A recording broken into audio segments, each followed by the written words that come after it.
મોટે ભાઈ તમારે 500 ગ્રામ ઘી કેટલો ટાઈમ હાલે? અમારે તો 5 વર્ષ હાલે, 5 વર્ષ. કઈ રીતે વાપરો તમે? અમે જ્યારે આખો પરિવાર જમવા બેવી ને હા. ત્યારે ઘીનું એક ટીપું કાઢી હા. અને એમાં હોય બોરી હા. અને હોય બધી રોટલીમાં આમ ચોપડી.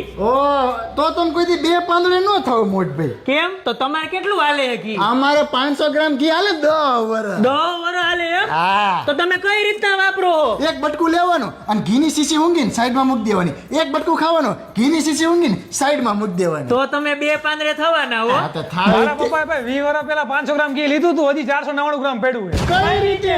એટલે અમે શું કર્યું ભાઈ ખબર હે? 20 વર્ષ પહેલા ઘી લાવ્યા હતા અને શીશીમાં ભરી લીધું અને શીશી કરી દીધી એકદમ ફિટ પેક. એટલે તો આમાં ઘરે રોટલી બને ને એટલે શીશી રોટલી ઉપર ફેરી ફેરી સાઈડમાં મૂકી દેવી. તો તમે 4 પાંદડે થવાના મોટા ભાઈ. ફાઈન. આ આઈડિયા વાપરવો પડશે. પણ મારે શું, મારી બૈરી રહી ને એનો હાથ બહુ છૂટો એટલે 10 વર્ષ હાલે. અમારે તમારી બૈરી નો બહુ હાથ છૂટો. બહુ 5 વર્ષ તો ડબલા ઝાટક કરી નાખ્યા. બહુ કેવું પડે ભાઈ.